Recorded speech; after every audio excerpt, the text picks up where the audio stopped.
రాకాలోకంకి స్వాగతం. ఈ కంటెంట్ మీకు నచ్చినట్టయితే లైక్ చేయండి, మీ బంధుమిత్రులకు షేర్ చేయండి. ఇప్పటివరకు సబ్స్క్రైబ్ చేసుకోకపోతే సబ్స్క్రైబ్ బటన్ని నొక్కండి. అదేవిధంగా బెల్ ఐకాన్ని కూడా తప్పనిసరిగా నొక్కండి. జై హింద్ మిత్రులారా. 3 రోజుల వ్యవధిలో దేశ రాజధాని ఢిల్లీలో భారతీయ జనతా పార్టీకి వ్యతిరేకంగా, నరేంద్ర మోదీకి వ్యతిరేకంగా 2 పెద్ద కార్యక్రమాలు జరిగాయి. ఒకటి బొద్దింకల కార్యక్రమం. బొద్దింకల కార్యక్రమం హిట్ కొట్టకుండానే బొద్దింకల సమూహం ఎక్కువగా రాలేదు. అంతా కలిపి కూడాను 2000 సంఖ్య చేరలేదు. మధ్యాహ్నం 2 గంటల 3 గంటలకి దాని నాయకుడైనటువంటి అభిజిత్ దీప్కేకి వడదెబ్బ తగిలేసింది. ఆయన ఏసీలో కూర్చుని బయటకు రాలేదు. మిగతా వాళ్ళకి విసనకర్ర వీచే వాళ్ళని తెచ్చుకుని ఉద్యమ స్థలంలో కూర్చున్నారు. మధ్యాహ్నం 3:45కి చాప చుట్టేసి అందరూ వెళ్ళిపోయారు. సాయంత్రం దాకా కూడా ప్రొటెస్ట్ జరగలేదు. నరేంద్ర మోదీ వ్యతిరేకంగా విదేశీ గడ్డ నుంచి వచ్చినటువంటి ప్రొటెస్ట్ ఒక రోజు పూర్తిగా జరగలేదు. సోషల్ మీడియాలో జరిగిన ప్రచారానికి వాస్తవంగా గ్రౌండ్లో జరిగినటువంటి ఉద్యమానికి సంబంధం లేదు.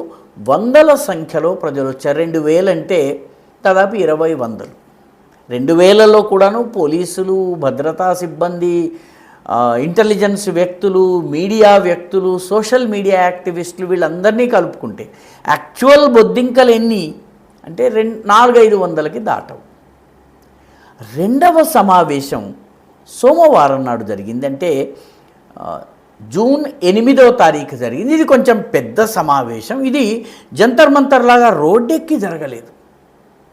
భారతదేశంలో ఉన్నటువంటి 23 బీజేపీ వ్యతిరేక పార్టీలన్నీ కలిసి భవిష్యత్ వ్యూహం గురించి చర్చించేందుకు సమావేశాన్ని నిర్వహించాయి. ఇండి కూటమి సమావేశం జరిగింది.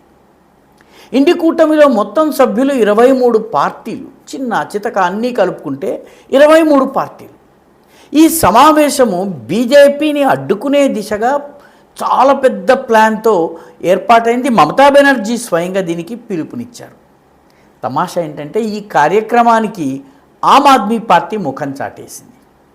ఆమ్ ఆద్మీ పార్టీ పంజాబ్లో త్వరలో ఎన్నికలు జరుగుతున్నాయి కాబట్టి కాంగ్రెస్ పార్టీ పక్కన కూర్చున్నట్టయితే ప్రజలు కన్ఫ్యూజ్ అవుతారు కాబట్టి అసలు కాంగ్రెస్కి మాకు సంబంధం లేదు, మేము కాంగ్రెస్ మా ప్రత్యర్థి కాబట్టి మేము ఈ సమావేశానికి రామని చెప్పింది. హేమంత్ సోరెన్ ఈ సమావేశానికి రాలేదు. జార్ఖండ్ ముక్తి మోర్చా సమావేశానికి రాలేదు. ఆయన కేవలం ఆన్లైన్ ద్వారా మాట్లాడేసేసి సరిపుచ్చేశారు. ఆయన ఢిల్లీకి రాలేదు. ఉద్ధవ్ ఠాకరే, ఆయన శివసేన మిగిలినటువంటి గ్రూప్ ఏదైతే ఉద్ధవ్ ఠాకరే గ్రూప్ ఉందో ఆ గ్రూపు నుంచి కూడా ఎవరూ రాలేదు. ఉద్ధవ్ ఠాకరే స్వయంగా రాలేదు, ప్రతినిధిని పంపలేదు కూడా.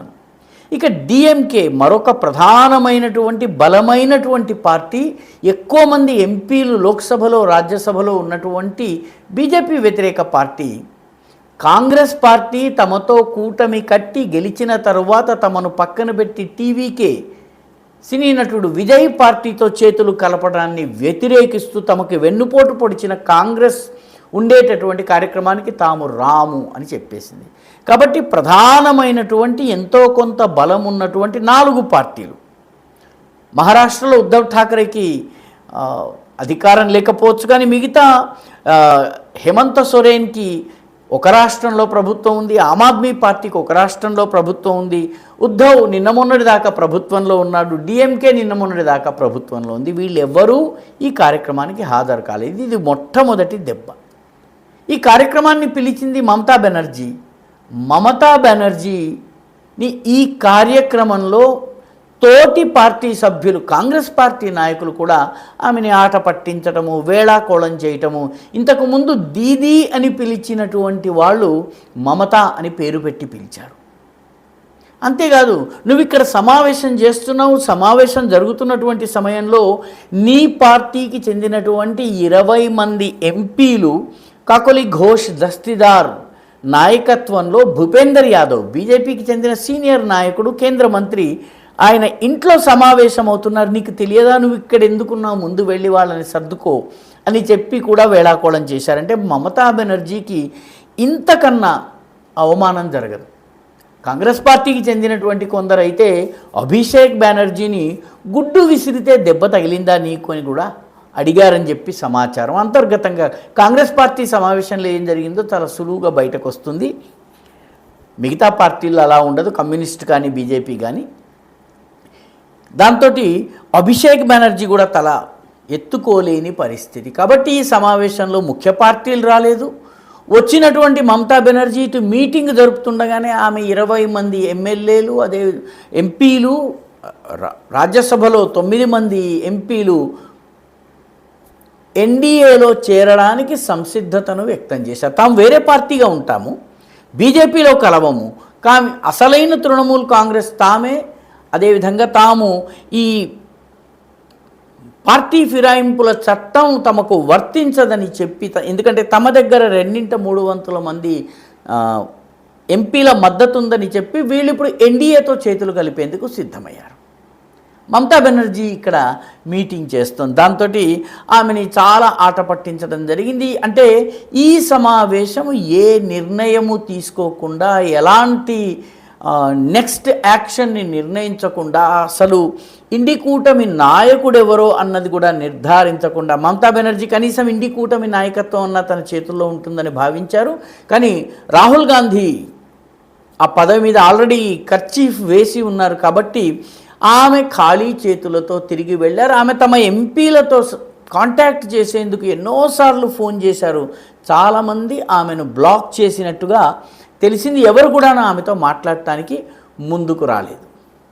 ఒక 20 మంది లోక్సభ ఎంపీలు, 9 మంది రాజ్యసభ ఎంపీలు వేరే గ్రూపుగా ఏర్పాటై ఎన్డీఏకి మద్దతు ఇవ్వబోతున్నారు. కాబట్టి ఈ 2 బీజేపీని వ్యతిరేకించేందుకు జరిగినటువంటి కీలక సమావేశాలు జావా కారిపోయినాయి. దానిలో జరగాల్సినవి జరగలేదు. మరొక వైపు తృణమూల్ కాంగ్రెస్ నాయకుల అరెస్టు పశ్చిమ బెంగాల్లో కొనసాగుతూనే ఉంది. వాళ్ళు చేసినటువంటి తప్పిదాలు, వాళ్ళు చేసినటువంటి గతంలో చేసినటువంటి నేరాలు ఇవన్నీ కూడా తిరిగి వచ్చి వాళ్ళకి ఉచ్చులుగా మారుతున్నాయి. జహంగీర్ ఖాన్ ఫాల్తాలో తృణమూల్ కాంగ్రెస్లో పోటీ చేయడానికి అభ్యర్థిగా ఎంపికై లాస్ట్ మినిట్లో డ్రాప్ అయిపోయినటువంటి జహంగీర్ ఖాన్ నేపాల్కి పారిపోయే ప్రయత్నంలో అరెస్ట్ అయ్యాడు. నేపాల్కి వెళ్ళిపోవాలని చెప్పి ప్రయత్నించాడు. దేశం వదిలి వెళ్ళిపోతే దొరకకుండా ఉంటామని. అదేవిధంగా బిధాన్ నగర్ మున్సిపల్ కార్పొరేషన్ చైర్మన్గా ఉన్నటువంటి సభ్యసాచి దత్తో అరెస్ట్ అయ్యారు. పశ్చిమ బెంగాల్లో నందిగ్రామ్కి దగ్గర కాళీచరణ్పూర్ ఉంది. కాళీచరణ్పూర్కి చెందినటువంటి అబ్దుల్ అలీం అల్రాజీ, ఇతను బీజేపీ నాయకురాలైనటువంటి రతిబాల అధికారిని హత్య చేశాడు. ఆ హత్యా నేరం ఇతని మీద ఉంది. ఇంకా కూడా అనేక కేసులు ఉన్నాయి. ఈయనను ఇంతకాలము తృణమూల్ కాంగ్రెస్ కాపాడుతూ వచ్చింది. 2024లో ఈ సంఘటన జరిగింది పంచాయతీ ఎన్నికల సమయంలో. ఇప్పుడు ఆయనని అరెస్ట్ చేయడం జరిగింది. ఇటు క్యాడర్ అరెస్ట్ అవుతున్నారు, అటు ఎంపీలు చేజారుతున్నారు. మమతా బెనర్జీ ఇండి కూటమిలో ఏదో చేయటానికి ప్రయత్నిస్తే అక్కడ కూడా నిండు సున్నా మాత్రమే ఆమెకు మిగిలింది. ఇండి కూటమి సమావేశము ఎందుకు పెట్టారో, ఎందుకు జరిగిందో, దానివల్ల ఏం సాధించారో కూడా చెప్పలేనటువంటి పరిస్థితి. మమతా బెనర్జీ చాలా అవమానపడి తిరిగి వెళ్ళిపోయారు. కాంగ్రెస్ పార్టీ దొరికిందే ఛాన్స్గా తమతో పొత్తు పెట్టుకున్నటువంటి మమతా బెనర్జీని బాగా ఆట పట్టించింది. మిగతా పార్టీలు కూడాను 4-5 పార్టీలు మీటింగ్కి ముఖం చాటేశాయి. మోదీ వ్యతిరేకంగా ఈ తరహా అయోమయంలో ఉన్న పార్టీలు ఏ రకంగా పోరాడతాయి, వాటి పోరాటాన్ని ఏ రకంగా నమ్మాలి? ఈ వీడియో మీకు నచ్చినట్టయితే లైక్ చేయండి, షేర్ చేయండి, ఈ ఛానల్కు సబ్స్క్రైబ్ చేయండి.